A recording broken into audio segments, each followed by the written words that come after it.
The study session of January 13th, 2026 is called to order. Mary, will you do roll call, please? Yes, I will. Councilmember Blush. Here. Councilmember Stearns. Here. Councilmember Onisco. Here. Mayor Sherman. Here. Deputy Mayor Sapp. Here. Councilmember Gilmore. Here. Councilmember Gutierrez. Here. All right, the city manager, Mark Ziegler, will provide more context regarding department reports tonight. Yeah, appreciate it. I've got some hard copies here. Your computer's being worked on. Hard copies. I'm going to project it on the screen as well. I've got some here, I'm good. Good. Jason? Thank you. Yeah. Got it. You got one? Okay. Thank you very much. Thank you. I'm good. Thank you. All right, if you need a hard copy to back up your electronic copy, please let me know. On the screen. So you've seen drafts of these reports now over the last couple weeks. We'll be adding these to each study session from today moving forward. I think this will provide council and the public in itself an opportunity to hear a little bit about what's happening every day, some of the data associated with the work that we're performing, give you a snapshot, if you will. It doesn't capture everything, right? You know, there's phone calls, there's counter contacts, and there's training, and staff meetings, and leave, and all of those things that are associated with that. But this is the data we can put together without, in a reasonable amount of time, with a reasonable amount of effort, and be able to portray to you kind of what's happening here on a daily basis throughout the city, including municipal court. We'll take some time this week and in 2 weeks to explain the data a little more so you understand what's being presented to you. But the intent is really that this will kind of be a handoff, if you will. It'll be included in the packet, it'll be handed off to you. Most of the data will be, you'll see each and every month. So it'll be from the previous month, handed off to you at the study sessions. But there's going to be programs and projects maybe included in there that will provide greater context to. And you'll see some of that tonight with each of the individuals presenting, and then they can kind of describe what that might look like, whether it's a land use permit or it's something case counsel within the courts, or certainly what our partners at Central Mason Fire are providing. We can clarify that, and by any means, this is an open dialogue, an open conversation about what you're hearing, what you're receiving tonight, and hopefully this as well kind of reinforces some of the discussions we've had about service levels way back from May of last year, and discussing about service levels and what we're performing, what kind of services we're performing, and what priorities the council sees that when we're making decisions moving forward. There's a lot that happens day to day, and this doesn't capture all of it, but we're hoping that this, just does a little better informing you. So if you have any questions, again, open dialogue. If you want anything added to these reports, feel free to give us that feedback. If you think of something later, let me know. We'll be happy to facilitate that and provide it at any time. So we're going to start off with Chief Kostad and information from the police department. All right. Good evening. First thing you'll see on your handout there is the stats between 2025 and 2024. I anticipate as we move forward through this process throughout the year, you'll see monthly stats just added in as we go. But being that it was the end of the year, I wanted to kind of give you a sense of where we stand now from where we stood last year. I think the numbers pretty much speak for themselves. I'm not going to go line by line on them. A few little mentioning points I'd like to take the opportunity to quickly talk about is that we did have 2 homicides in 2025 versus 2024. Both of those cases are closed. One has been completely adjudicated, and I'll speak to that in a little bit, and one is still pending with the prosecutor's office. They have final say in what cases they're going to prosecute. We can give them, everything we got, and, in the end, it's going to be their decision whether they elect to move forward with that case or not. And that one, that secondary murder case is still resting with them to see if they want to prosecute it or not. The second little thing that I thought was interesting that popped out was down under Group A's crimes against society. And if you don't understand what Group A crimes means, that's basically how the FBI categorizes certain crimes. It's basically a national incident-based recording system through the FBI. Group A is going to be your major felonies for the most part. So just so you understand what that terminology means. And then the Group A crimes against society, as you can see, the second line down, pornography. That specifically relates to child pornography and how many more cases we had in 2025 versus 2024, 11 versus 3. And what that says to me is recently, within the past year, my detectives became part of ICAC, which is acronym for Internet Crimes Against Children. It's a task force based out of Seattle and run by Seattle PD. And we're very happy to be part of that. And they go all over Western Washington now and conduct numerous different types of investigations. They're learning a lot. And due to our ability to be part of that team, that's why we're seeing those numbers go up, because we're getting more resources and ability to investigate those cases and make arrests. So I'm really proud of that number there, to see that go up. Second page, as we're continuing on those stats, I just want to bring note, calls for service was down about 1,500 calls this year versus last year. We're going to have to do a deeper dive on that and exactly kind of see where we went with that and what it is. Are we getting less reporting of crime, or officers handling things different out in the field where they're not requesting a report? Sometimes they can do that. So, or a case number, sorry. So that's something that it's going to take me a little time, and I anticipate once I produce my annual report to council that we may have a better definitive answer on why we're so shy, because consistently for the last few years, I know we've been over 1,200 calls for service per year. So that'll be interesting to see where that ended up. So far, any questions on any of these numbers? Or Do you think that maybe some people are just reporting to the app instead of a call for service? can you, I'm so sorry, I couldn't hear you. Do you think perhaps maybe some people are just putting things on an app instead of calling it in? And that's quite possible, Yeah, who knows? that might be You one. know, or maybe they're using My Civic and That's what I they're mean. going that route. Yes, exactly, right. Those will generate a case, though, Okay. because criminal cases should not be reported through the My Civic Yes, app. So they should be. They should be. Right. They may Right. very well be, but then those are forwarded to PD, the case is generated. I think as chief, I'll point out, just under the calls, you'll see that the calls did decrease, but the arrest reports written increased dramatically, tickets issued are up, reports to detectives are a little down, but, the reports are right in line with 2024, though, even though the calls are for service. Yes. Declined some, these categories and this workload throughout the department has not decreased at all. No, it actually has increased, specifically as the arrest reports. I do have a fairly young department now, and they're all very excited to go out and do their jobs, and I'm sure Judge can appreciate all the new cases coming his way.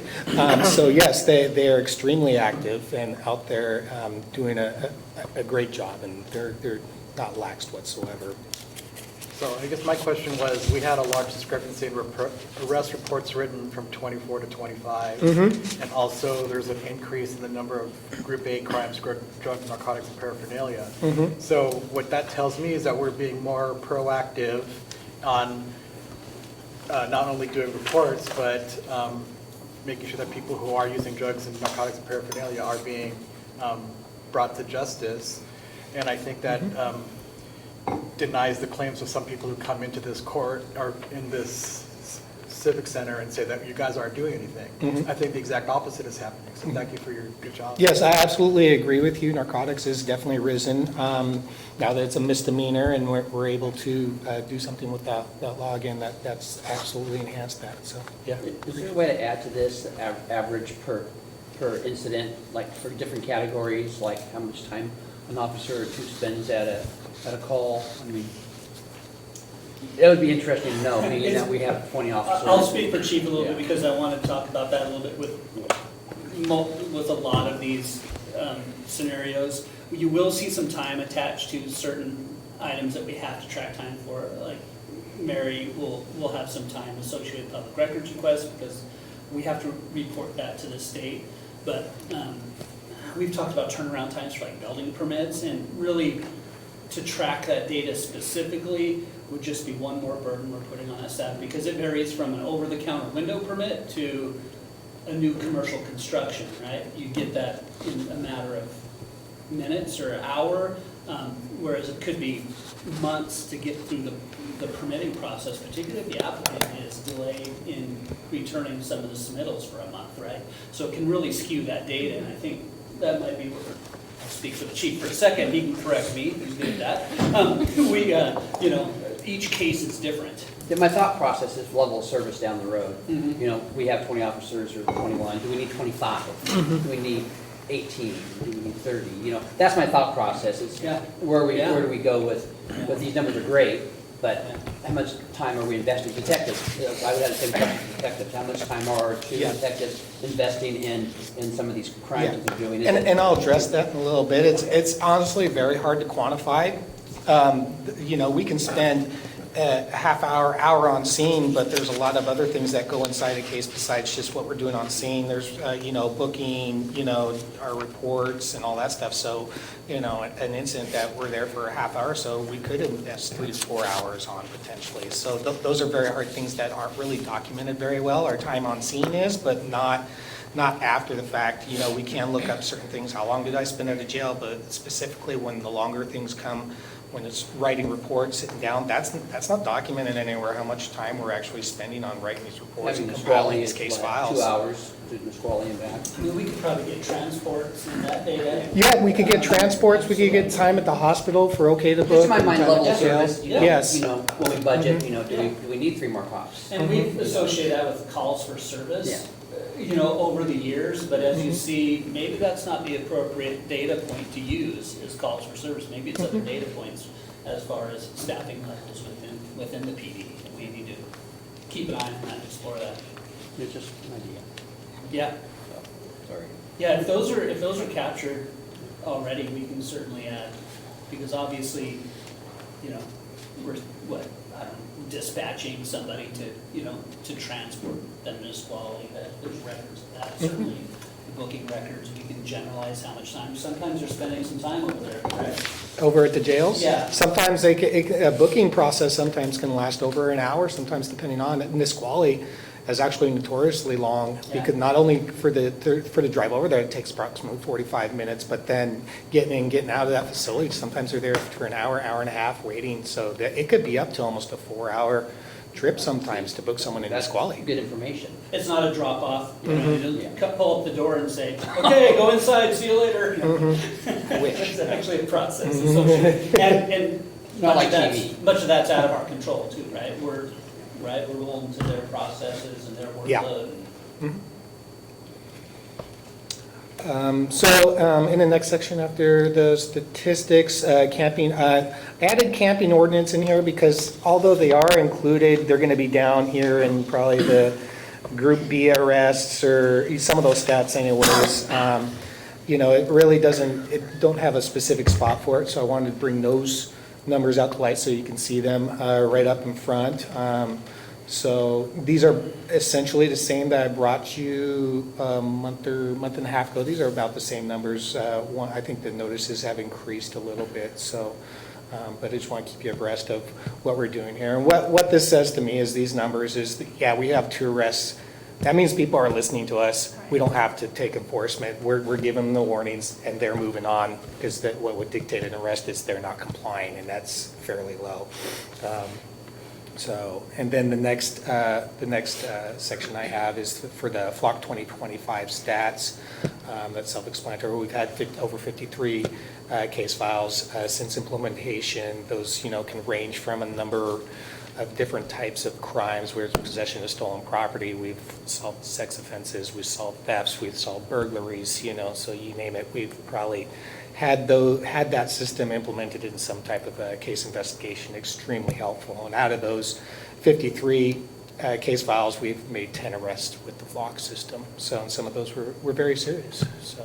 we're glad to have that in place. Chief, if you don't Mhm. mind, we're monitoring 2 bills, one in the House, one in the Senate, regarding automated license plate reader infrastructure and rules around that. And really, those 2 bills really would restrict the use of these cameras and this infrastructure to the point where we'd have to really consider whether it's worth moving forward. And it really restricts the ability to search that information and how long you can retain it and a lot of parameters around that. So I've talked with our government relations consultant, Troy, about that. He's going to keep us up to date on any hearings. We've talked about potentially testifying within those hearings as well, because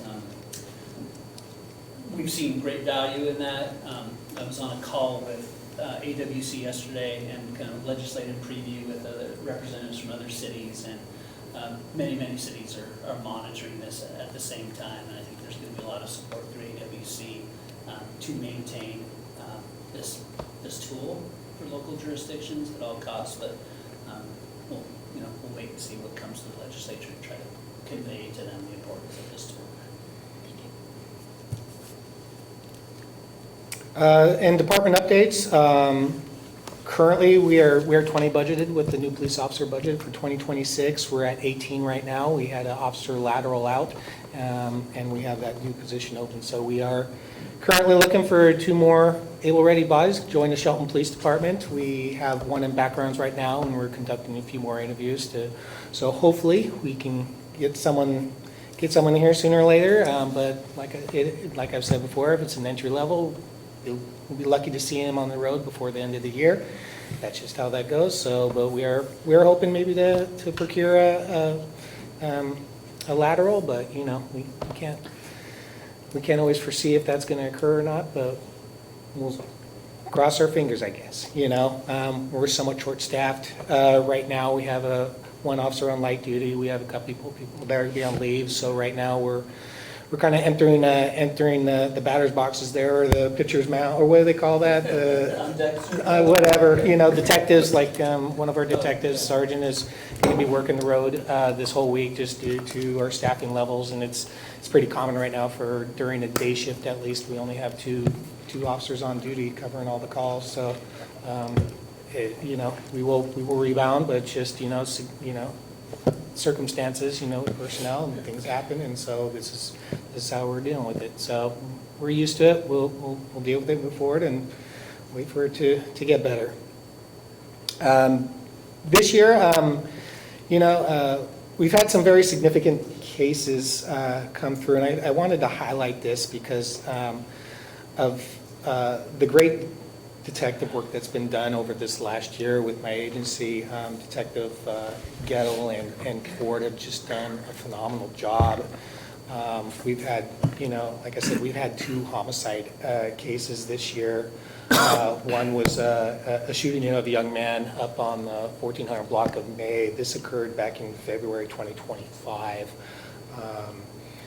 There was 2 suspects involved with this. They were taken into custody within, I think 24 hours, both of them within 24 hours. And this case has been completely adjudicated. They both pled out. So that goes to show what a great case file that these detectives are producing, that they're not going to, move forward with this case.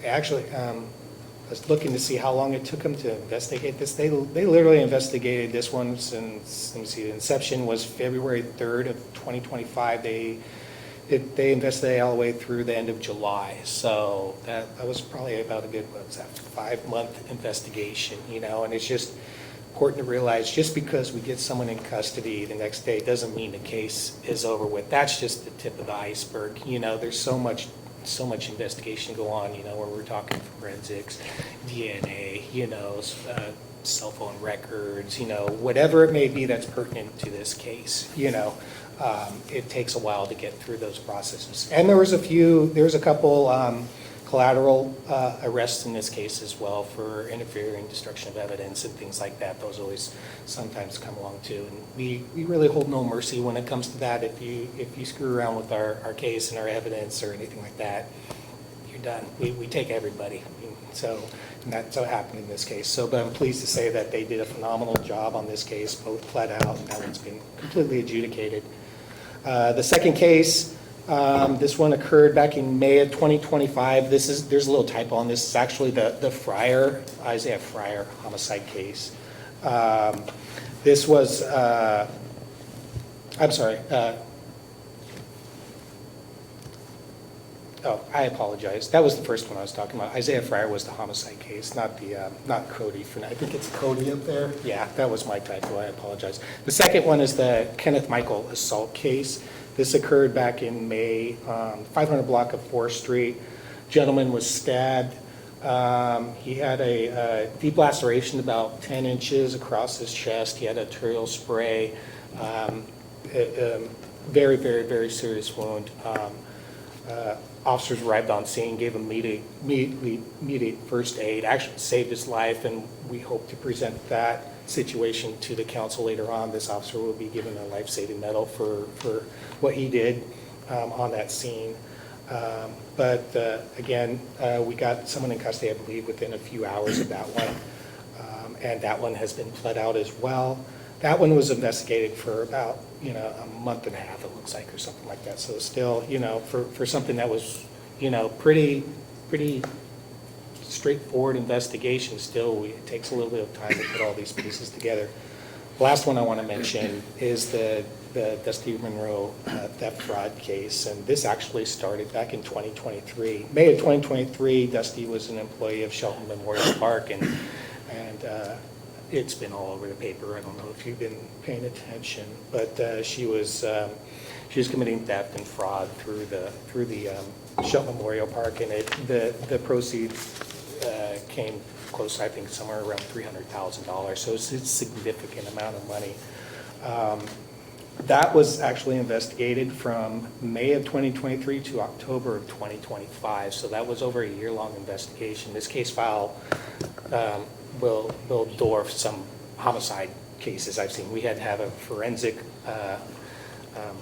auditor come in and go through all these just multitude of documents, and it was a pretty insane case. Lots going on with it.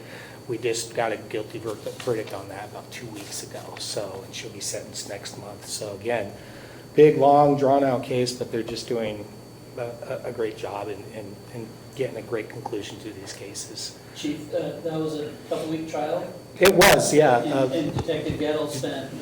Almost all 2 weeks, yes. He was there through, through jury selection, through all the arguments, through closing and jury instructions. So he was there for the whole thing, about 2 weeks. So, and that happens a lot of times because the prosecutor relies on the case investigator for information, throughout the case, because he's the expert in the case. So if the prosecutor needs to know something or needs some assistance, then he's right there to assist. Plus, he can refute or help if someone says something on the stand that's incorrect or contradicts the investigation report, then he can say, hey, wait, look at this, and then he might be able to address that issue in court. Last thing I want to bring up is the Night Marshal Jacob Lewis. This last year, we got him inducted into the Washington Law Enforcement Memorial. I completed the application a few months ago for him to be inducted into the National Law Enforcement Memorial, which was approved. So this spring, he will be put on the National Law Enforcement Memorial. So very happy to get that done as well. Any questions, comments, concerns, or anything, please let me know. Can you give us some examples of what might be under the all other for the Group B arrests? That All number's really other- high. I'm just curious what that might consist of.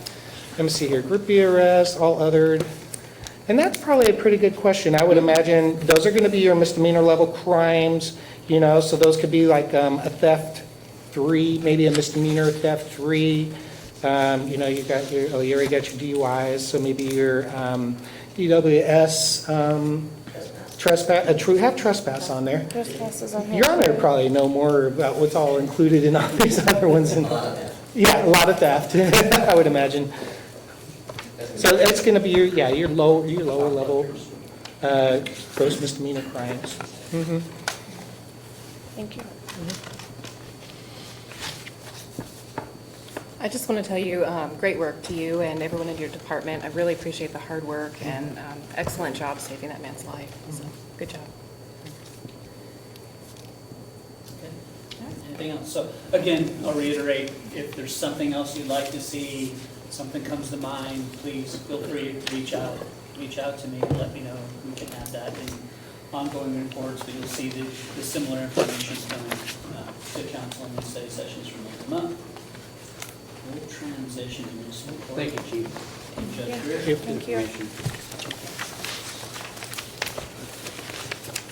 Okay, so first of all, Diane was gonna be here with me, because she's gonna pull up all the stats, but she's sick, so I'm gonna say. But she did a great job. And so this is a snapshot of December 2025. Just here where the numbers came from, this is a snapshot. So during that month, we had 34 infractions. Most of those are attached to an arrest for something else. There are very few standalone infractions. Then the DUI physical control misdemeanor hearings, 85 of those, they're kind of self-explanatory. Traffic misdemeanors, we're talking about driver's license, third, negligent driving, reckless driving, all that kind of stuff. Non-traffic, majority theft, after that trespass, first degree and second degree, and the catch-all, things like disorderly conduct and things like that. So we had 448 hearings in December, court hearings in this room here. And of all various types. That generates a lot of work outside of Rome. And so my staff in December did 19,485 computer entries to reflect what was happening on the criminal cases. That sounds insane, but I worked on 927.85 per day. And says 2 full-time clerks do almost all of it. The court administrator does some entry, but not a whole lot of those entries. Her job is more administrative. She deals with all the grants and the payments and the jail bill and all that kind of stuff. And we also have a .2 clerk, and that's Charity Dorsey. And she is doing some of the entry as well, but most of her focus is on, so just to kind of know what they're doing. For Corey and Christina, the 2 main court clerks sitting here, we'll have a full day tomorrow. We've been averaging, because you saw the reports being written, I would say 2024, we were doing like 65 to 70 hearings on a Wednesday. And lately, we've been like 100, 120.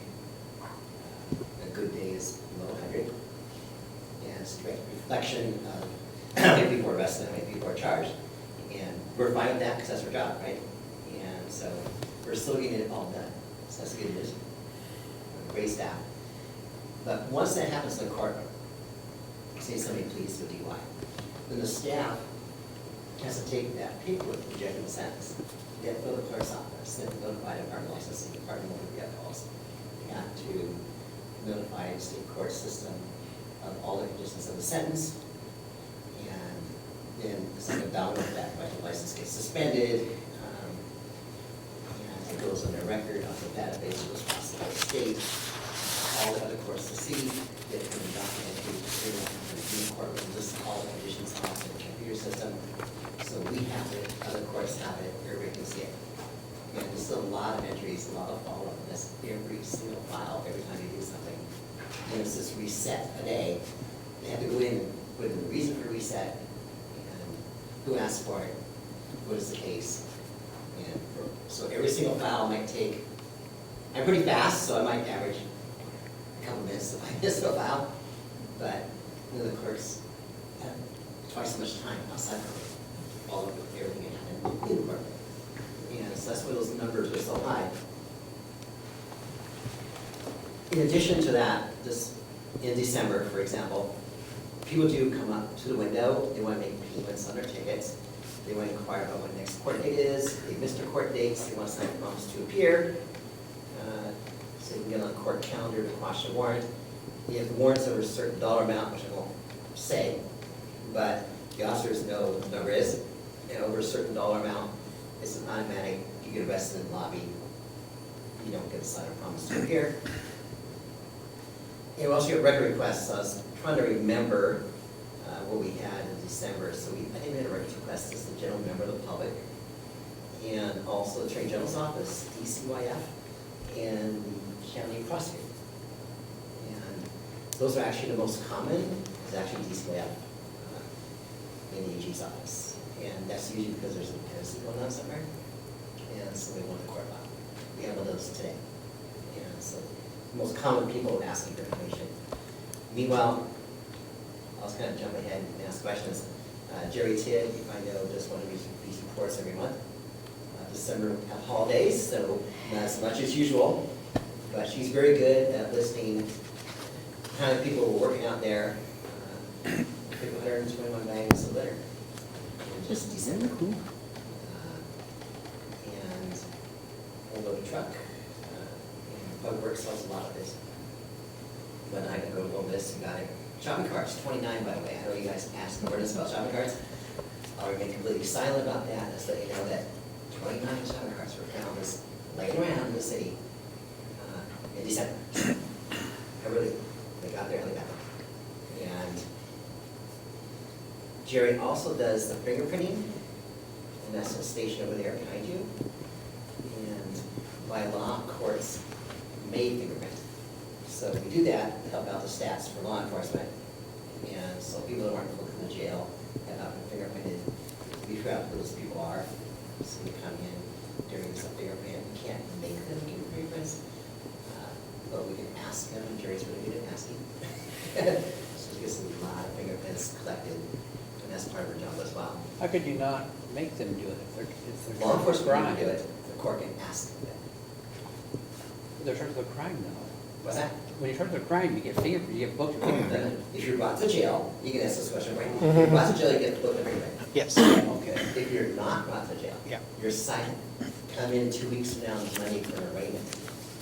Then Jerry will look up their background and see, if best we can tell, they might have been fingerprinted, but if you don't know they've been fingerprinted, then she'll go find them in the lobby, ask them to get an ID with them, and bring them up here and fingerprint them.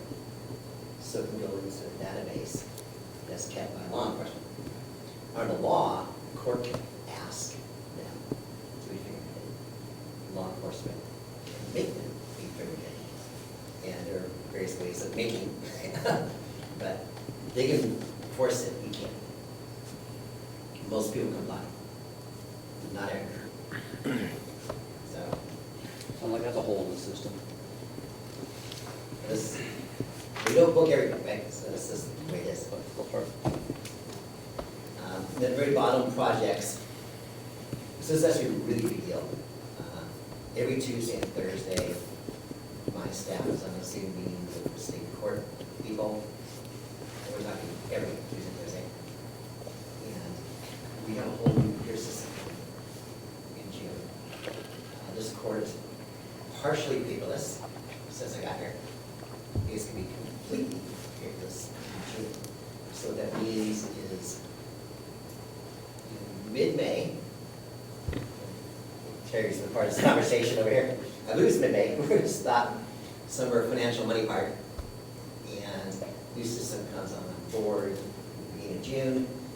And to be honest, this is going to be a mess. So this will be completely new for everybody. And the system's supposed to collect our money for us. People make payments online. We're supposed to automatically send it to an account in the city. Mark is coming from the court, and automatically put it in the cases the money is supposed to be in. And it's going to do all the notifications, court calendars, everything. And the whole state will have these systems in place in the lower courts by the end of 2027. So we're like somewhere in the middle. And it's going to be great once it's working well. We're all familiar with it. But we're also all terrified of saying that. That's not way about it.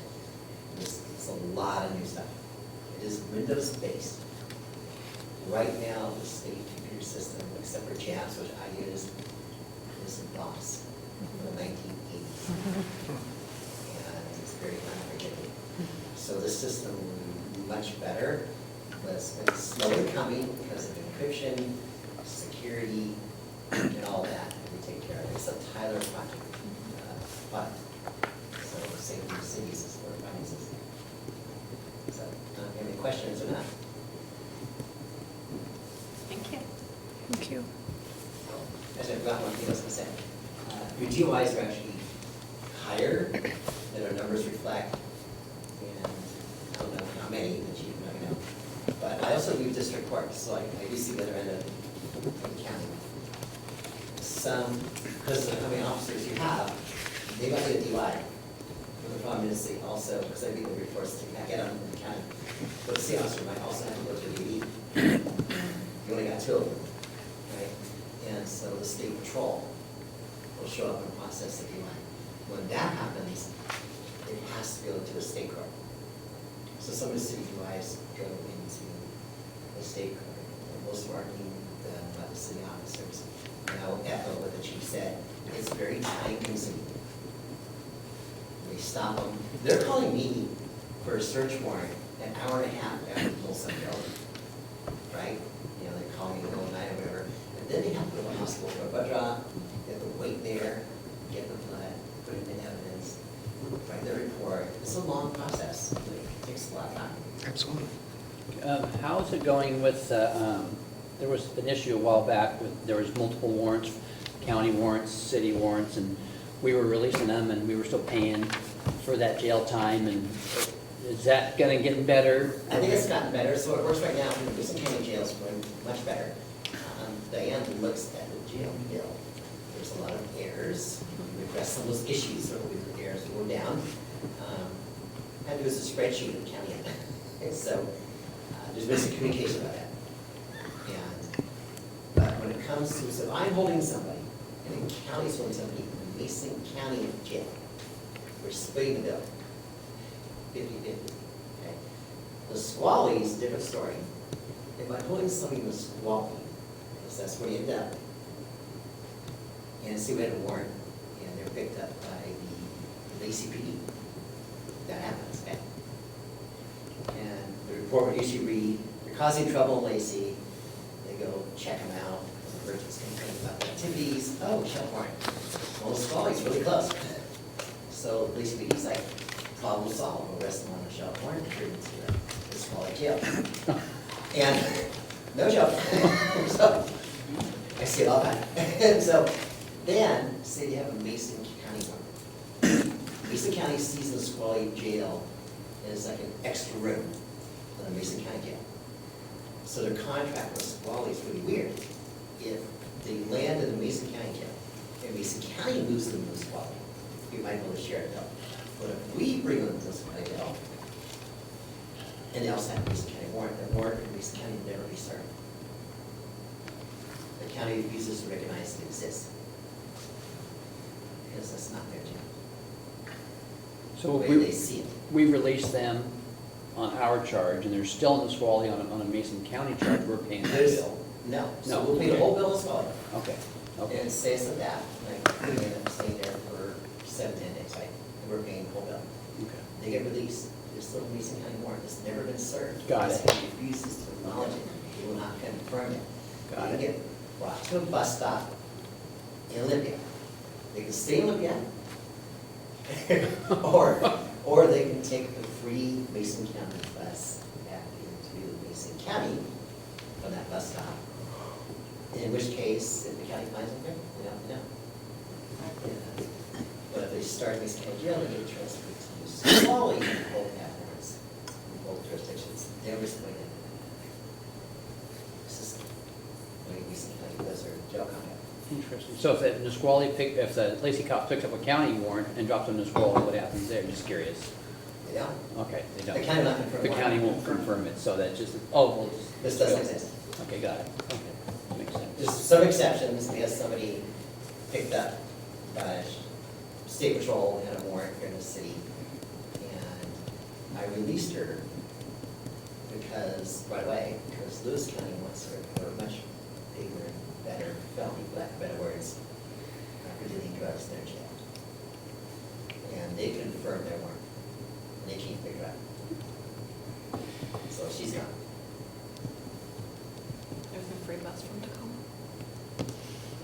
said there's no free bus from Tacoma here.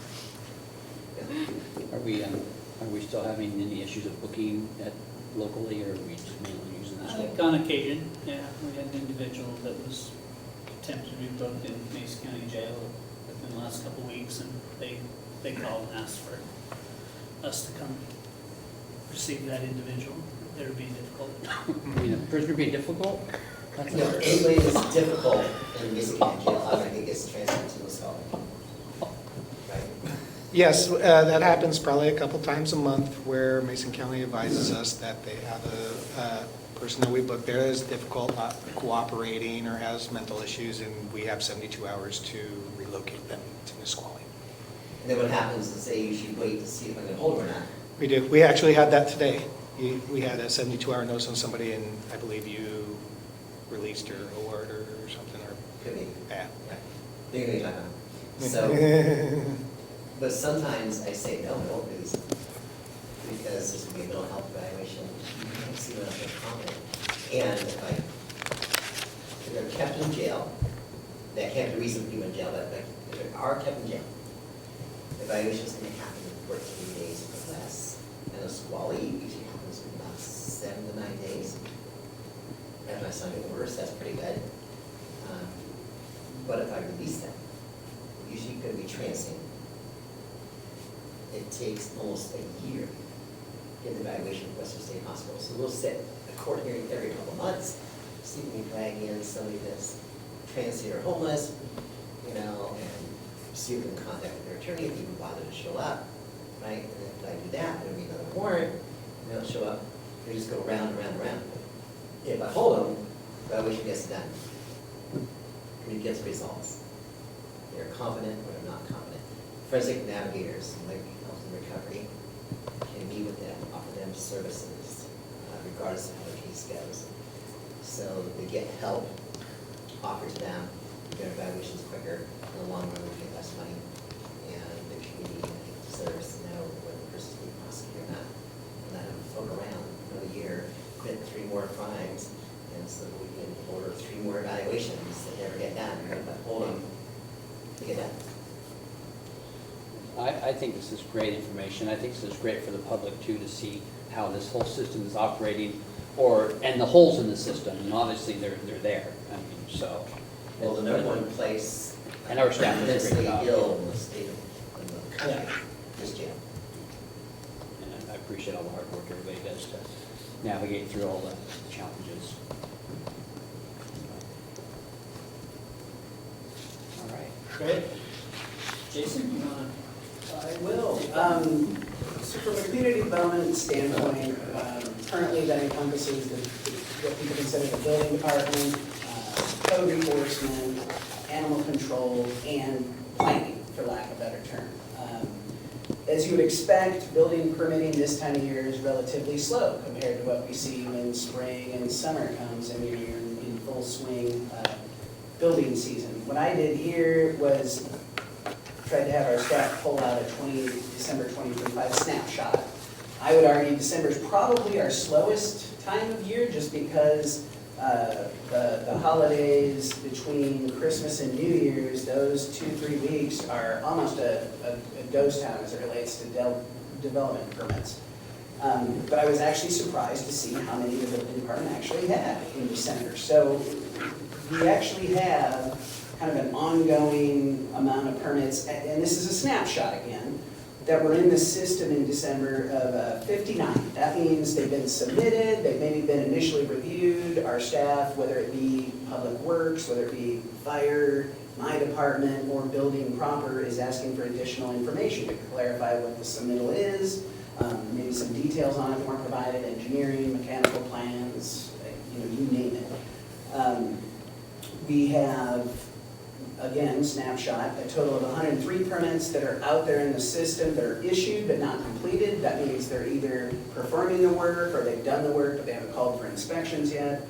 We had 50 new permit applications, and I wasn't able to, in a timely fashion, to break that down, but I'm sure one of the things you guys would be interested in is how many new homes are coming in. Again, this time of year is very slow, especially for new homes, but we did have one new home come in, get issued in December up in the Hillcrest neighborhood. We had 43 building inspections, and that, in all honesty, I thought that was high. I was surprised to see we had that many this time of year, because like I say, there's really not much going on in the building department, relatively speaking, in December. The first thing before I move on, I just want to, look to the council. I guessed on what information you might want to see is, what would you want to see, what would be useful for you from a building standpoint? Now, we're talking building permits, and before you answer, the first thing I'd like to say, for a building permit, depending on what type it is, like let's take a single-family residence, for example, that might register as one building permit, but it gets touched by a lot of people. It goes to Public Works, to several of their staff to look at water-specific items, sewer-specific items. They'll look at meter sizing, so they can adequately assess GFCs or general facilities charges. They stormwater, they look at stormwater, total coverage, make sure pursuant to the ordinance, that's being addressed and paid for and accounted for appropriately. To back up a little bit, our permit tech, Jill Patnote, she takes in every single one of these permits, whether it's largely Public Works, whether it's a fire permit that comes in for sprinklers, she's touching every single one of these to make sure it gets distributed appropriately. Then when it comes to the department, each specific department looks at it. My department looks at, like a single-family residence, for example, for compliance with zoning, design standards, lot coverage, setbacks, that sort of thing, on-site parking. Building will look at it for the structural issues, Public Works looks at it for all the utility issues. So it's, the point being, the number is one thing, but like Eric had brought up an interesting question, how much time are we spending on these? I don't have a good way to gauge time on these permits, but on the low end for like a residence, let's assume half an hour even. I mean, it's more than that. For the building department, they spend more than that on a permit. But you're looking at a couple hours of staff time cumulatively for a single-family residence, right? And it varies depending on the application that you Yeah. get. We certainly have a lot of homeowners, hobbyists, flippers, and things like that, and it can vary from, believe me, written on a napkin, Yeah. to fully architecturally designed drawings, and if the lower quality and the less information we get, the longer it takes for us to review, seek additional information, provide feedback, and have that conversation back. Absolutely. And I guess a good point in that is we're expecting many residential building permits this summer with one of our larger subdivisions, Olympic Heights, 200 lots, being full swing under construction. For the infrastructure improvements, we're expecting what's referred to as a final plat submittal relatively soon, probably in the next month or two. That would come before the council. The final plat is once they've completed all the improvements, our people have inspected them, made sure that they're bonded for all the water, sewer, storm drainage, street light in this case for that particular project, that all these systems are either in place or bonded. Then they start applying for building permits.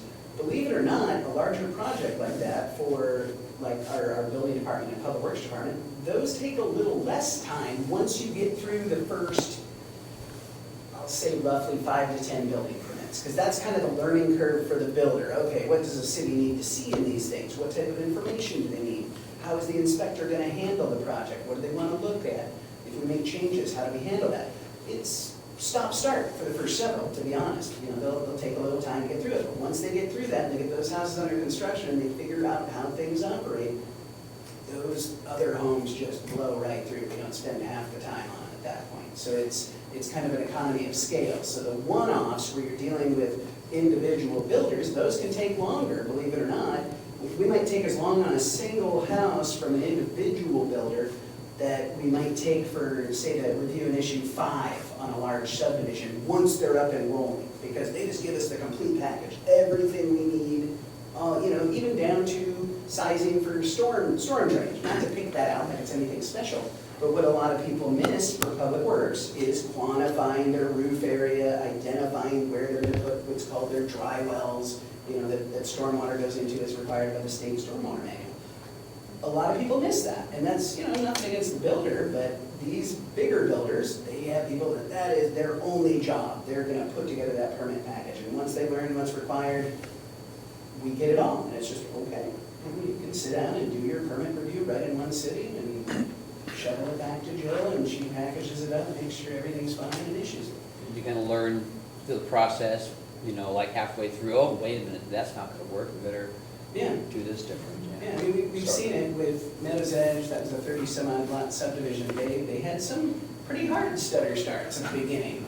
And, you know, the first 5 or 6 were a little, you know, wonky, so to speak. And by the time they got through those, that's why you saw them kind of start slow and then, Sometimes it's a issue of what I call design by review as well. The application comes in, they're waiting for comments back from the city, basically to finish their design.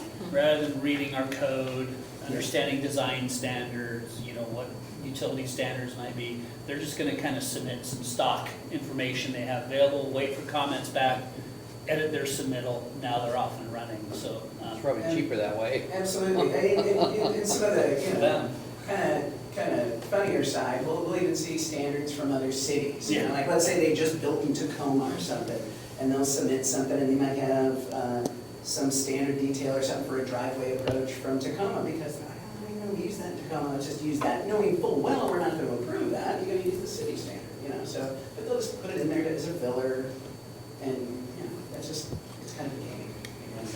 I think it would be interesting for your building permitting information here for a separation between residential and commercial. Fair enough, yeah, I think we can do that. I would add, you know, we've got our Tyler permitting system, but we've never, you know, once Mark came to us and, you know, said, hey, let's try to get some of this information to council. It's been a learning curve, learning how to get the very specific information out of it, but I think we can do that. Like tenant improvements, Yeah. just like they're gonna add a sink or something. Yeah, if it's, well, that's like a plumbing, that's basic plumbing permit. You know, windows, plumbing, roofing, mechanical permits are all kind of separate categories. There's fire permits as well. An interesting thing I found, because we honestly thought everything was connecting fine. And I had our permit tech run some reports for me. Hey, you know, I'm hoping to get this information, that information, the other information. And she, you know, had these great reports that spit out. But then as I started adding up a few of the things, you know, like total permits did not equal the amount of specific permits the system was saying we had. And we're like, wait a minute, that makes no sense. We had to go back to the provider. We did all this last month, at the end of the month. We went back to the provider, kind of showed them the issue, and I don't know what it was. It was background stuff they had set up where 2 different things were talking to each other when you ran the reports, it was double counting some things. So it was, you know. Sorry, Judge, it's a Tyler program, I don't want to.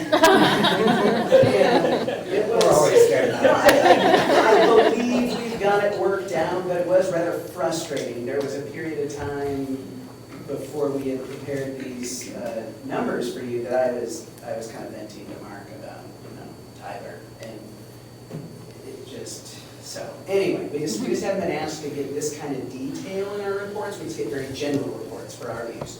And so, yes, I think we can get that information, but then, I don't know why I added that, it was just kind of fun figuring out some glitches in the system. When you start using it for things you don't normally use it for, you find some of the problems. Code enforcement, one of the things I noticed is the judge said Jerry had collected 29 cards. Now, I don't know if this is a repeat or a pure coincidence, but code enforcement had 29 cards. They work together. That they found. I do know that. So I think it's the same ones. But specifically, 2 of them, I can count for 2 of them specifically, because I went out on a call with Will late on a Friday. It was just a last minute thing, we got a call about a pile of stuff and carts in a location in town. We didn't want to leave it through the weekend, so we both kind of just jumped in a public works truck, went out and dealt with it. And we pulled 2 carts then, so I know at least 2 of them weren't associated with. It's interesting. Jerry, so I don't know. Number of difference. I don't know if it's a coincidence, I even wrote that, repeat or coincidence. And ask Jerry. So Jerry does work with law Yes. enforcement, code enforcement, and public works. Yes, Absolutely. yes, and code, obviously, code enforcement works with them. I don't know why I said that, that was on the space where you said. Inmates, if they don't do the work, Code Yes. enforcement, last month, again, a snapshot, had 63 cases reported. I didn't ask for specifics on what those were. But if you want that information, I can probably add that at the next report. At the end of the month, there were 2 still unresolved. You know, he hadn't taken care of those yet. I don't know what those were yet, though. But he did refer 5, so I don't know if they went to police, I don't know if they went to Jerry's crew to deal with maybe on a road. He did look at 16 unhoused encampments. I tried to get a little bit of information out of him that I thought you guys would be specifically interested in. I'm not sure if those were on rounds made with public works staff that are looking at known areas of encampment, or if they were with police. I mean, sometimes they do them together, sometimes he does them individually to then contact police or public works or Jerry's crew on cleanups. He had 9 illegal dumping reports, of course, the carts I just spoke to. He had 8 derelict vehicles removed, and we ended up demolishing 2 of our fairly recently abated properties on 7th Street. The demolitions actually happened last month. Looks like a small number, but those processes, as you know, can take a while.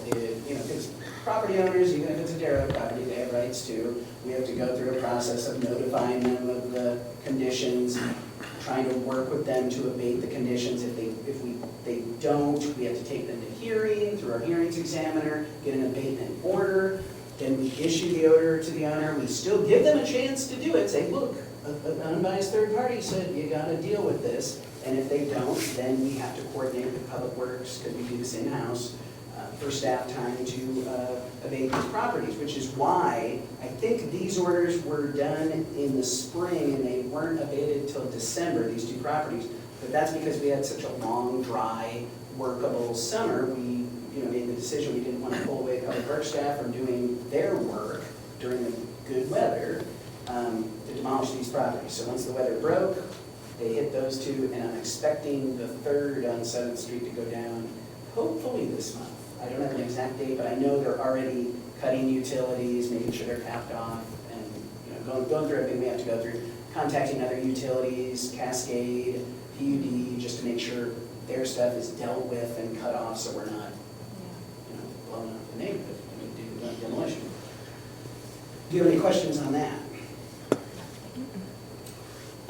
Any other information you would want out of that? And I'll check on the carting. I don't know if that's double counting. Did we get nearly 60 carts? I don't know.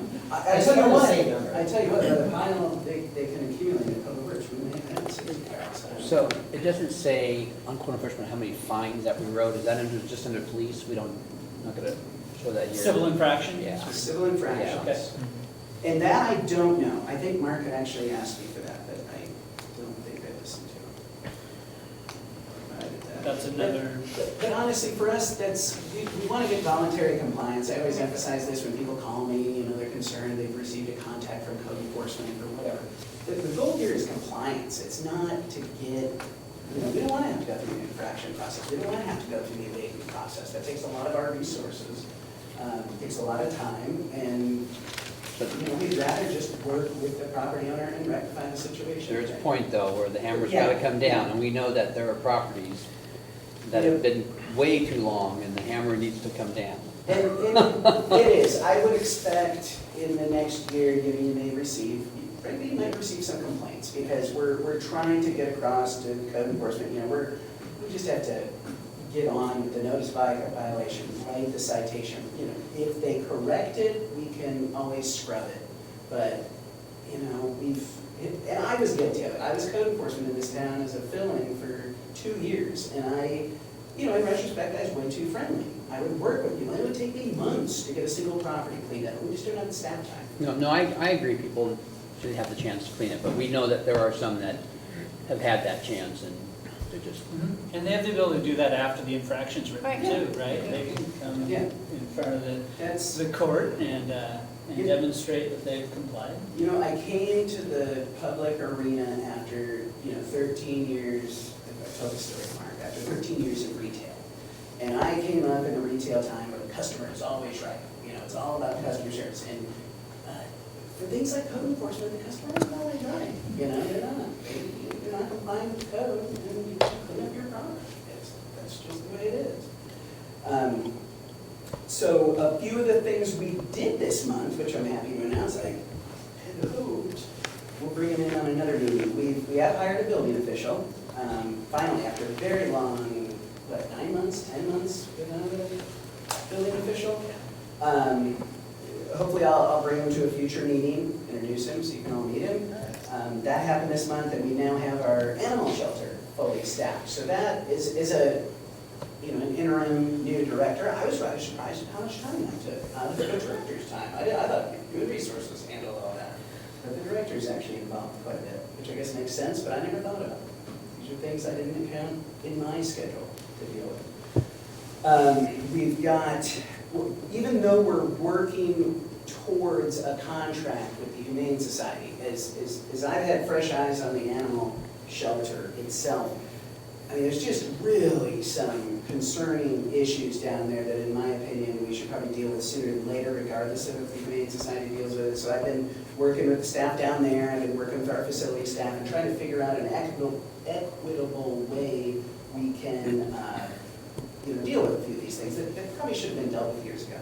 But that's been taking some strategizing, and I've been waiting for the new budget to come into effect, so we at least have a little money to spend on it. And I'm trying to work with facility staff to prioritize what we can get the biggest bang for the buck out of, so that our staff aren't working uncomfortable or potentially, under certain conditions, unsafe conditions.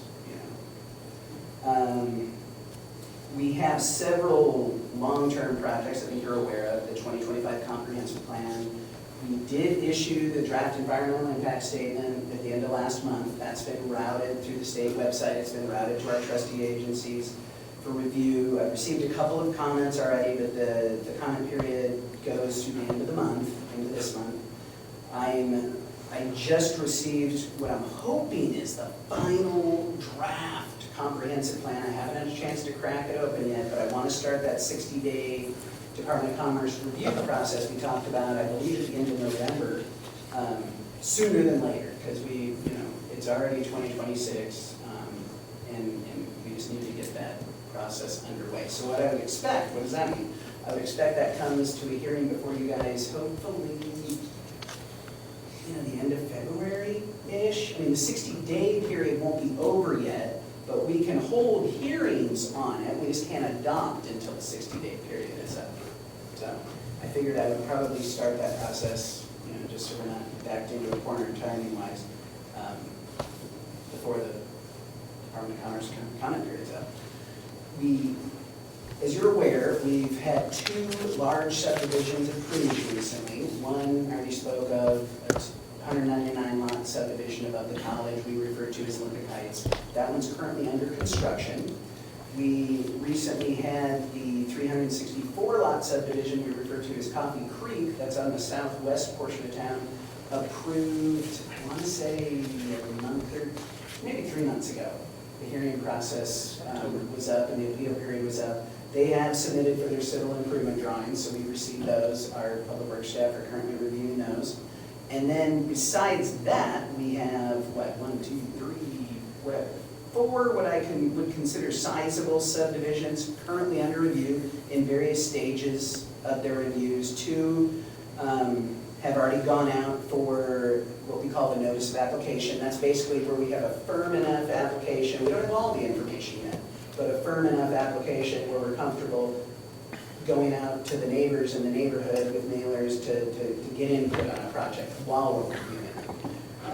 Typically, I'd like to get that out right away, but we've been tending to get these submittals that are like 3/4 of the way cooked. They don't have all the information. I don't want to, it just seems inappropriate to release information to, the neighborhood when I know for a fact the project design is going to change. So take that for what it's worth. But we also have several smaller subdivisions that are in various stages. All of them are incomplete as far as their applications went, but we do have them in-house anyway. They're not taking much work yet, but again, it speaks to what Mark was saying about the length of time a project can take to go through the process largely depends on the information we receive. And, you know, the smaller plats in particular just really didn't come in with any information that we need. And it's spelled out in the code. It's not a mystery what we need. You know, we have code sections that literally say, you need to provide A, B, C, D, E. Yeah, and that just wasn't included. So we notified the applicants and we're just waiting on a resubmit on those. But I said more than I anticipated. I was just going to go through the numbers. Everybody else talks so much, I figured, you know. It was the left out. The only other thing I'd like to see here is under large projects, you mentioned Olympic Heights, 199, but we know that they're talking to you about phase 2. That would be nice to see that on here. That is. That's the Alpine. That's the 306 lot subdivision. Oh, I thought that was the other side of town. No. No, and that one, I should have the notice of application going out very, very soon. We Okay. actually have a meeting with them, hopefully next week, to discuss some details that we've been asking for. So where's the other project then up there? Coffee Creek? Yes. Is that what you're referring to? That's been approved through hearing. Okay. We're reviewing civils right now, so that'll go to approval of their civil plans, and then they're off and running with those civil improvements. So I mean, can we have like that information so we know, like, Oh, yeah, we can sure. tally what we Yeah. think that's coming our way? 1,000 homes, 1,500 homes, 2,000 homes? That, I just, what I did here was have the stuff that's still in review. Okay. So I can Yeah. select the large projects that are issued. I and think we can kind of give almost a status, like, if you'll see under Alpine, notice of application, the NOA soon. The next month, we can say notice of application, whatever, submitted or out, or review Yeah. time is, notice, what's it called, Jason? Comment period is. I don't mean that detail, I just meant like, how many homes do we think we're gonna have in the next few years, kind of on an ongoing basis? We know 199, now we got 306, so there's 500 homes. Over here, there's 334 homes. That kind of information, like on a, Well, on that note, we do have a 42-unit apartment complex that was approved back in '03 through planned unit development, up there by Jones, Barnard, and Sydney, that triangular piece you pass on the west side when you're going up North Cliff. They've gone fully through the building permit process, and that is just sitting, waiting to be issued. So they're just at the stage for that one to pay fees and What start I would construction. propose, though, is that we kind of have a running kind of status, so you can see, because some of these you might see, some of these subdivisions, you might see in the next 3 months, the status is the same, right? So they've either abandoned the project, they haven't told us, they're shopping it, they're trying to find financing or something like that. So you can kind of follow where they are in the permitting process, and it. But I can certainly add. Yeah. There's Absolutely. Yeah. larger projects. I mean, you're not, I suppose we could provide it, but are you asking for like an ongoing list of? potential, yes. Like, I get a question, okay, well, one of the houses we built up there on the 199, I go, well, I hear next year they're gonna go vertical.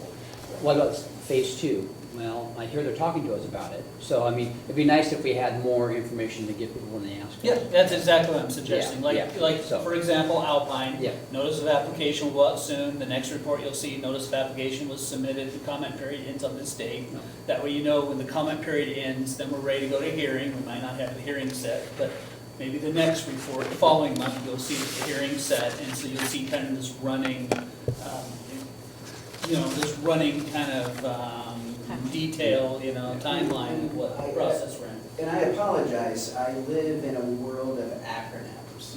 Where you're dealing in land use, and in reading this, I see that I should have defined what some of these are, like in the comprehensive plan, it says DEIS, well, it's a DEIS, I don't know what that is.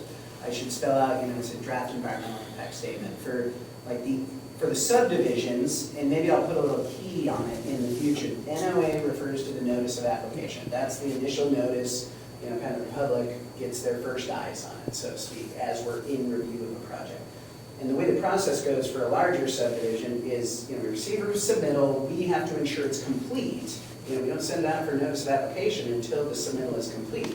And some of these take longer than others. The criticism I get sometimes from people is, look at this was applied for 4 months ago. Why did I just get a mailer today?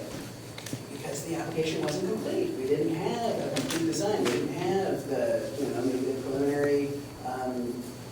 environmental information, you know, for wetlands and slopes and geotechnical. We didn't have preliminary sewer design, traffic.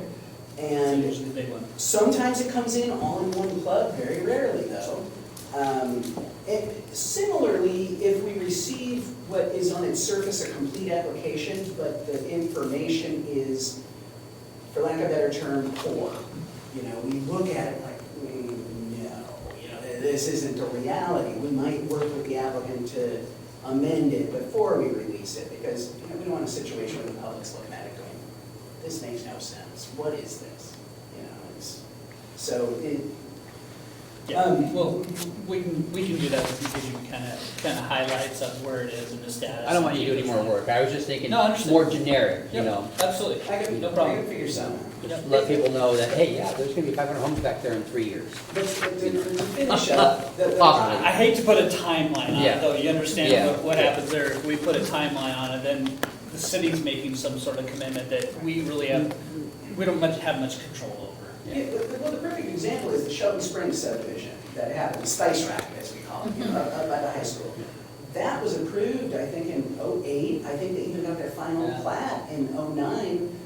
We hardly saw a home built until about 2016, And yeah, then they went like, poof.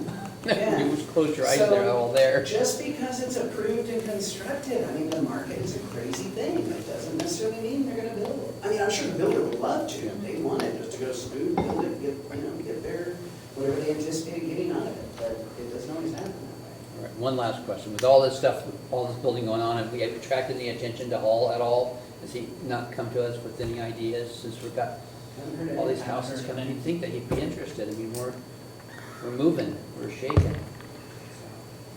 I'd sure like for him to develop that, what, 900 acres? Thank you. I don't know if we've introduced you to Assistant Chief for another month or so, right? Yeah. Brandon Searles, Central Mason Fire. Assistant Chief Searles will be assuming, it's not jumping the gun here, right? Go ahead. The chief's role there at Central Mason Fire. So as one of our partners here in public safety, we want to provide you the information about the services, the critical services that they're helping us out with here in the city of Shelton. So, Chief.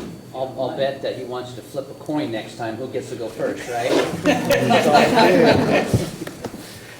Good evening. So what happened before you are some stats, kind of like what the police department did. We did some stats comparing 2024 to 2025. And I'll kind of go through this fairly quick, but first off, our total call volume in Central Mason, we just had a decrease in 25 from 24. And partly from that is in 2023 as a department, we took on doing what was called inter-facility transports. So doing transports out of Mason General Hospital to other hospitals across in Washington to take patients to a high level of care. We stopped doing that in 2024. And so therefore, that's why, that's about 1,000 calls a year that we were doing. So that's kind of why a decrease we saw in 25. As far as for calls in the city, also we saw a decrease in 25. Don't know why that was, other than just, folks not needing our services, which is good. So that's definitely a bonus there. The next set of boxes kind of is a breakdown of some major incidents that we categorize. So fires, meaning house fires, vehicle fires, brush fires is what that entails. Obviously EMS calls is EMS calls. Hazardous calls would be like power lines down, gas leaks, propane tanks that may be venting off of what we called for. Service calls, lift assist down trees as such. Good intent calls, those could be some smoke alarms going off and they call us to help, we change batteries. Those also could be fire alarm activations that we go on. And then fault alarms, fault calls, those could be incidents that we are toned to and then were canceled right away, so we actually never make it out the door.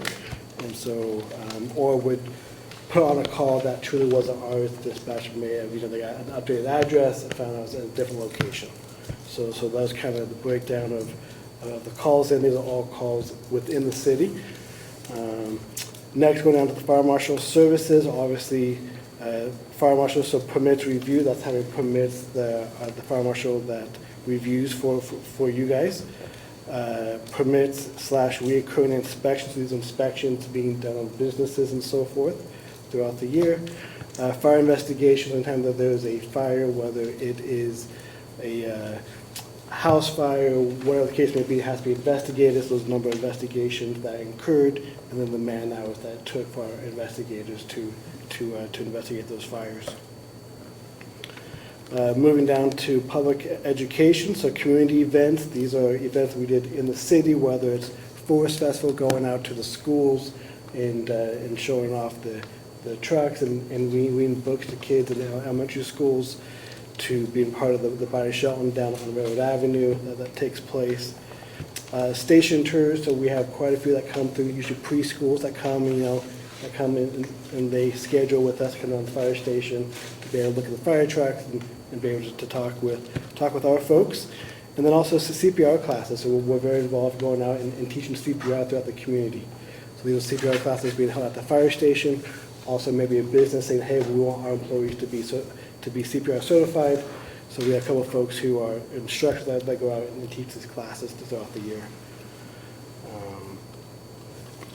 So there's that, I guess, a couple updates on us as Mark mentioned. So our Chief Jeff Snyder and our Deputy Chief Greg Yates are both retiring next month. So both been in the fire service well over 30 plus years, each of them. So a lot of knowledge that we're losing. But with that, so I will be coming up as the fire chief of the interim starting next month. And then we have another assistant chief who will be coming up an acting role to replace our deputy chief who's leaving. So there's some changes happening within our organization. We also in the process, we are building a training facility. So currently, anytime we need to go do some training, we go outside Mason County, usually over to Olympia. We even up to Kitsap County to do a lot of hands-on training. We are currently in the process of building our own training facility. You may have seen that out Highway 3 at Krabbenhof Road. We have one of our outline stations out there that we're currently building a training center out there, so we can be able to stay local and not have to travel all over to train our crews as well.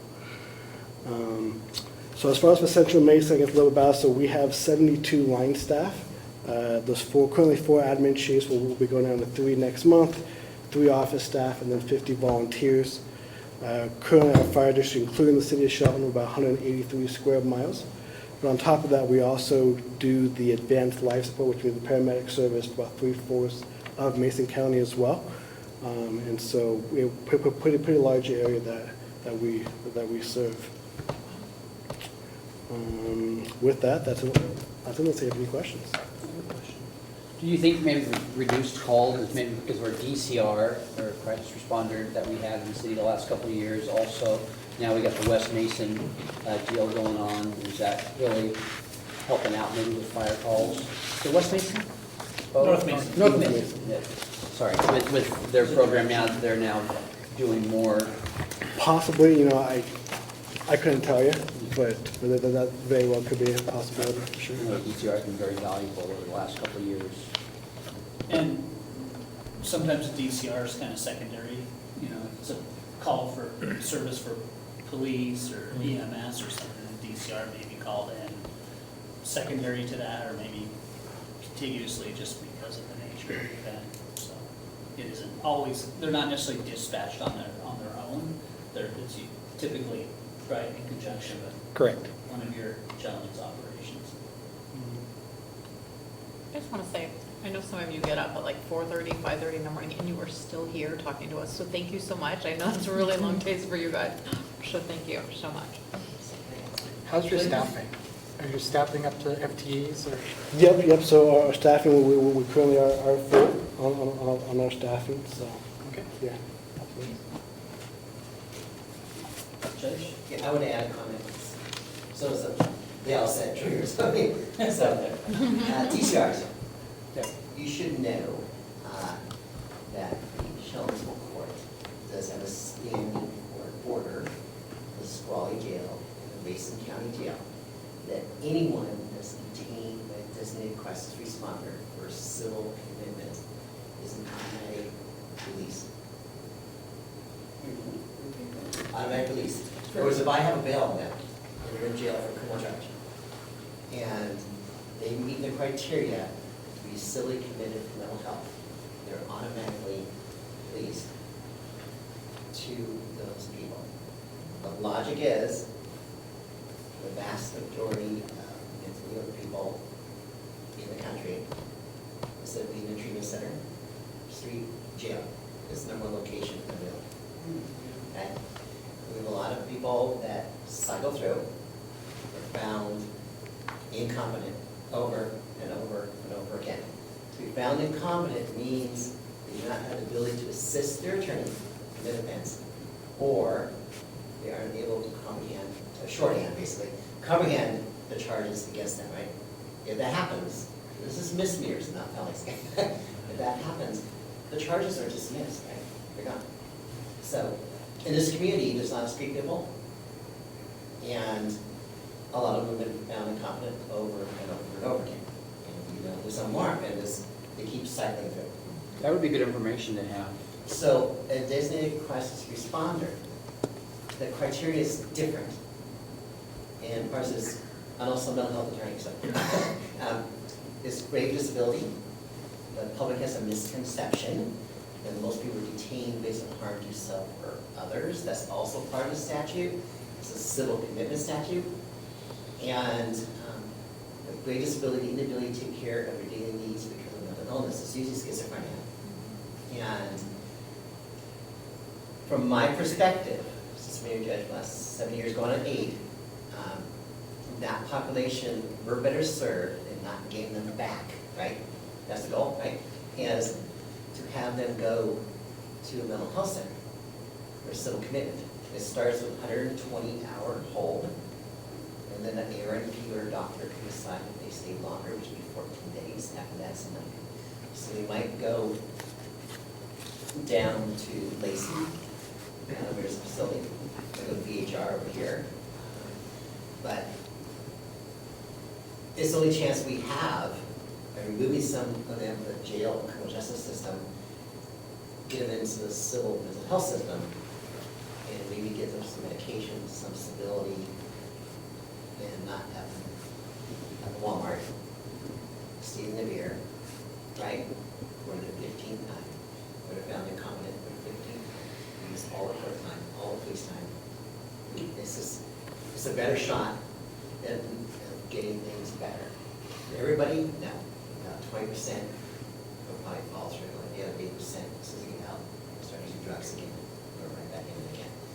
But it's a solution that the criminal justice system can't do, but the civil mental health system can do, which helps reduce crime in the city if they're signing off in that direction. So just wanted you to know that order's there, okay? But there's still a bed problem, correct? Yes. Yes. There is. And it does depend a lot on UCRs. They hold them. And by law, they have to find them the closest available bed. There's a hole in the system. I know it's being recorded. Ladies and gentlemen, they have to be medically cleared before they can go to the health facility. And if you're in, say, Kitsap County, or in the mental health public matter, you go to St. Michael's, you get cleared, somebody's there, either a correction officer or a security guard from the hospital, or a police officer, 100% of that in Kitsap, and they will get detained. Here in this county, you go to Beeson County Jail, you want the officer to babysit forever, they can't. Their security is actually supposed to be watching them, they run out the door. Mason Health. Mason Health. Yes. And that's a loophole. I cannot answer their issue, how easily they can do it. But bottom line is, we have a lot of people who suffer from mental illness. A lot of time is spent over here with them. And so it's just one more attempt to cycle something off. It's a civil commitment system where you will actually get help from mental illness, as opposed to just stand up here to the telephone, right? Or out in the rain, with exposure and drugs. And the Metro DCR could have triggered that memory, which also triggered Jerry's report for December. 65+ needles. She takes care of those, not the criminal defendants doing work. She will not let them touch those. She takes care of those and disposes of them correctly. That's a massive jump in the last couple months. She was getting down to like a dozen, 5, 6. That's interesting because. Now it's popped up to 65 almost overnight. Because I- I know the answer better than I do, but they're finding a lot more needles by then. Yeah, I was going to say, all summer long I picked up garbage and I didn't find any needles at all this summer. In previous years, I picked up hundreds. And I thought, hey, maybe something's changing, but now you're just saying all of a sudden overnight they're back. It's a huge jump. Yeah. So I'm sorry I didn't mention that earlier, but I just felt I should. I wonder if it's location based too. I don't know the answer. Now, can I ask to elaborate on this a little bit? With the camping ordinance, I see we have 2 arrests. Are people who are being arrested for that receiving any resources for housing, behavioral health, treatment programs, or anything like that? Or is it just, No. no? Okay. I mean, I think that's important. Honest answer. They would qualify for a treatment court, but they have to want it, I see. right? So, And agree to, right, follow the rules of treatment. right, we got all the rules, and some don't want to do that. We have a great treatment court, but you have to want to be in it. You can't make somebody get better if they don't want to get better. There just has to be a small part of them that wants to get better. And it's a very hard program. You have to stay clean. Substance-disorder evaluation, mental health evaluation, you have to take mental health medication. You can't drink, you can't use drugs, negligent, right? And they're like, no, I like my drugs. So they go to jail for a few days, they get 3 meals a day, a place to sleep, and they start over again.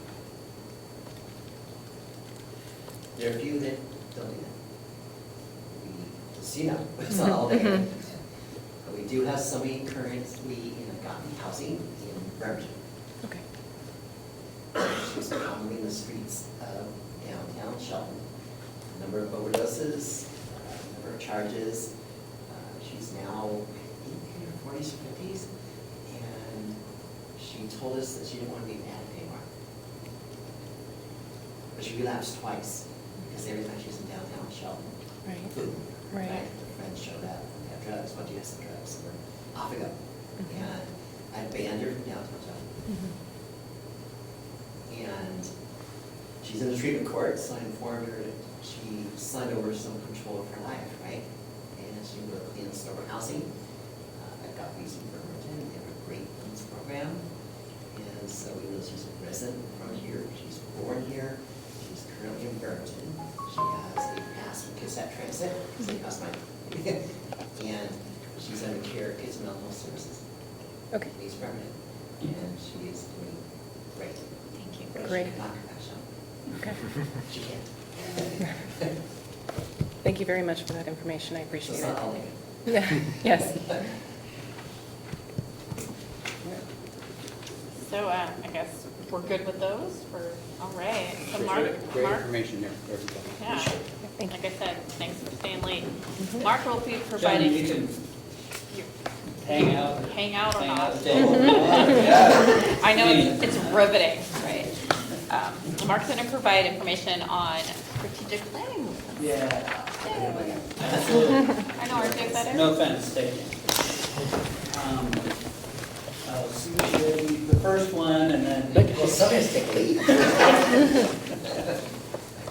Somebody has said Yeah. 7:30 meeting tomorrow, huh? Exactly. Yes, I do. Yeah. I guess that's what I mean, it's not. Does anybody want our copy of this? Please. This is the Thank you. proposal in the packet, just got to follow along, perfect. Doesn't have a computer tonight. More trees, stacked up. Thank you for keeping the logging So, Agreed. as you know,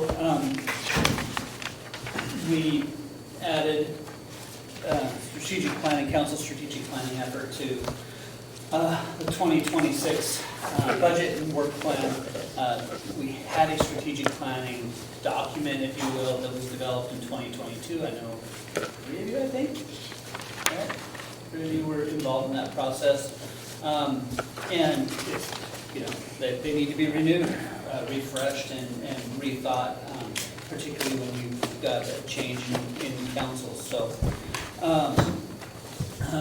conducted a number of interviews with consultants and selected strategic, creative strategy solutions with Una Calden, chief. Thank you. Yeah. Train as an echo. My head don't turn like that. Really impressed with Una's work with other communities, including Leavenworth and Bothell and MRSC itself. So I think we'll really enjoy her efforts to lead us down this path of strategic planning. Strategic planning effort, that's our roadmap, right? We talk about roadmaps with our comprehensive plan, our parks plan, and things like that.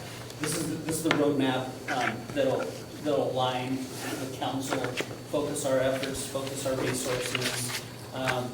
It sets the course for staff also moving forward. The intent with this is with our strategic goals and KPIs and measurements associated with that. Everything that we will bring to council will be associated with the strategic plan. So you will see those in our briefing packets, you'll see this in our budget requests. They will have a strategic goal, a strategic effort attached to those. So we can show to the council, we can show to the public that we are striving to that, to meet those goals and objectives. It really helps, you know, that vision, that broader vision, that the council's responsibility, and sets staff, as staff, we start meeting that vision. And if it's not collective, if it's not the 7, if it's not the body, we can go in 7 different directions really, really quickly, believe me. There's a lot going on around here, and it can get kind of rough, shot, and scattered. So getting that direction helps us move in that direction. Again, unites our efforts. We work collaborative to meet those. And then there's a community engagement element there too. We certainly want to communicate that with our community, engage them on what the council's, you know, strategic goals may be, get some feedback before the final effort is put together. We are kicking off, well, we kind of kicked off, but this Thursday, Mayor and Deputy Mayor will be joining me with Una to talk about this a little more. We've all committed to the February 21st retreat, Saturday retreat, most of the day. We'll have leadership there as well to help inform and guide on services that are being provided. And then we need to talk about the next opportunity. So in the packet, again, I won't go through it specifically. I will go down to, there's Una's overview. Again, some of the strategic planning efforts that work with cities in Linwood and North Bend, King County Auditor's Office, Bothell, Snoqualmie, a couple of other cities. This is kind of the framework, at least to start with. So current landscape mapping, I'll go down away from that. So essentially, it's an inventory of where we're at now, right? Whatever relevant data that is presented to you, so you can be more informed. Take both internal and external, I guess. Take stock of that current situation, and then a practical vision. This is, as much as I don't like it really, the mission, vision, values portion of strategic planning, but I guarantee you will get us to do that in a way that we don't spend that much time on it and we get a lot of value. Has demonstrated that in my discussions with her. One thing I like is the roadblocks diagnostic. So when we come up with these, you know, this practical vision, some of the mapping is identifying some of the roadblocks that are in front of us. So what we can do is we can identify those roadblocks and get them out of the way early and address those rather than waiting and developing the strategic plan and then not identifying the roadblocks in place. beforehand, right? Because then we're essentially, we could be stalled, we could be wasting energy, we're not moving in the same direction. After that, the strategic directions, right, those roadblocks are addressed. Now, okay, let's see how we're going to address our, strategically, where we're going to go, how we're going to get clarity around those roadblocks, dismantle some of those challenges, and then the tactical takeoff is what Una calls it. That's the core strategic plan. We're developing that. That's where we need of it as well. And then progress polls, that's kind of the KPIs or the measurements. How are we going to implement this and how are we going to report back to the council and to the community how we are meeting these strategic goals in performance measures? What are those performance measures going forward? How are we addressing those? Are we successful? Do we need to redirect potentially? Do we need to take a different look at it? Are we really being successful? And these are kind of maintaining that path.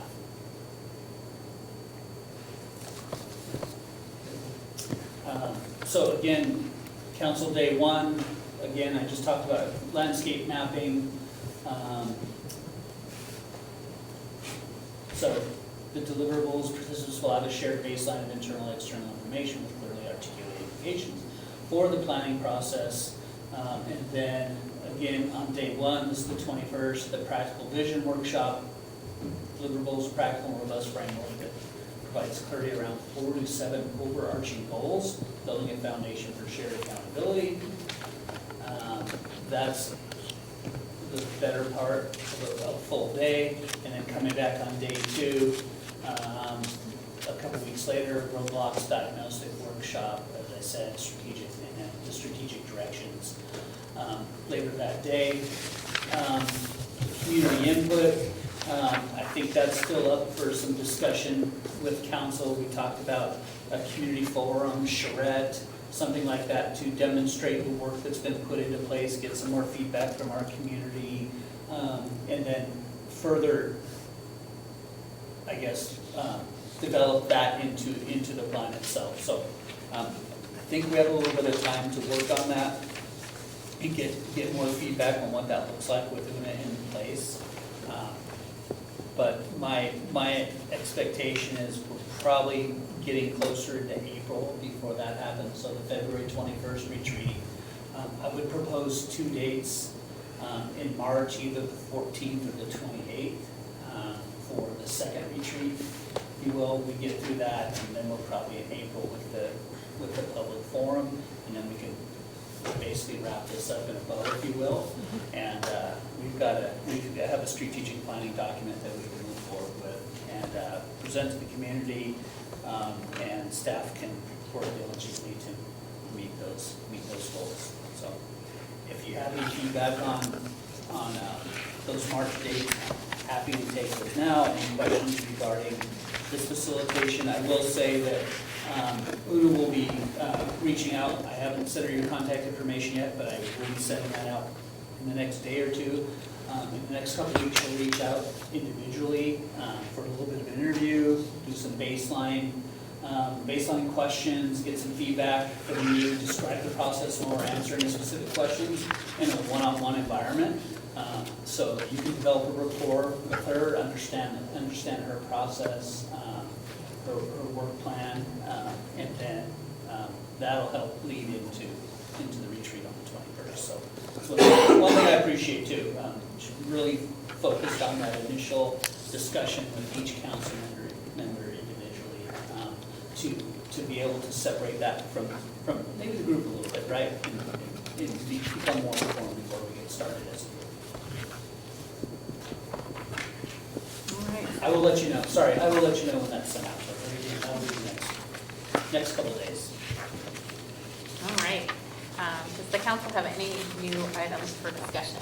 How did the Navy conversation That's go? what I was going to ask. I had somebody It's on my list. I don't know, do you want the good news or bad news? Oh, good news first. I don't think there's any good news. Oh, okay. That was a trick. They had 10 or so individuals from law enforcement to their right-of-way and property managers, PR person, a surveyor. Essentially, what I asked essentially 3 questions. If they would enforce on their own properties, encampments, clean up those encampments, if they would allow access onto their properties to help us enforce. Essentially, the first 2 questions were answered with a no. They either say it's local's jurisdiction's responsibility, or it's not our property. It could be easement, or they just only manage the tracks themselves and essentially don't put any effort into enforcement on those tracks. I did ask if they would grant access to their property, to the city of Shelton, for any enforcement activity or cleanup activity. They're checking with their legal counsel and their powers to be to see if that would be the case. They are also checking on whether the tracks themselves can be accessed over a long period of time for cleanup activities, so if you get equipment up there or something like that, where they would ensure there's no train activity. They need to work with Puget Sound and Pacific Railway, because they utilize the tracks as well to make sure that's okay. As well as the surveyors, that they would give me essentially a title report of underlying property ownerships, and see if Puget Sound and Pacific owns some of the property potentially, their concurrent or proprietary easements that are in place. That will better inform us who may be the owners, if we need to reach out to PSMP and see if they're a player in this at all. There's still a couple questions. Legally, even if they grant access, do we have the authority to trespass people? That's typically a sheriff's office responsibility. I know chief's staff is working with the sheriff's office as we speak to do some of that enforcement. I wanted to wait until we had some activity here with the Navy and see if, so we could progressively work through the enforcement and the cleanup at the same time. But they committed to getting back to it in about 2 weeks with the underlying property issues and whether PSAP, Puget Sound and Pacific Railway, would be open and interested in providing access onto the tracks for equipment for cleanup and removal. And today I did confirm with the Sheriff's Department, they have written authorization from the Navy to enter and enforce. Sure. So that doesn't solve all our problems, Yeah. but they are willing to And help. that remains in effect? That is correct, Okay. yes. So they are willing to help us with this as well. Because we have, like Mark says, we have lots of properties up there, whether it be the Navy, private property, city property. So we don't want to go up and trespass somebody and then they move 20 feet onto a property that we can't enforce. This needs to be a, one and all thing and have all our bases covered on that.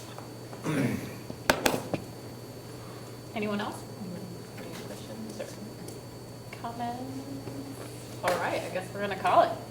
The study session is adjourned at 7:42.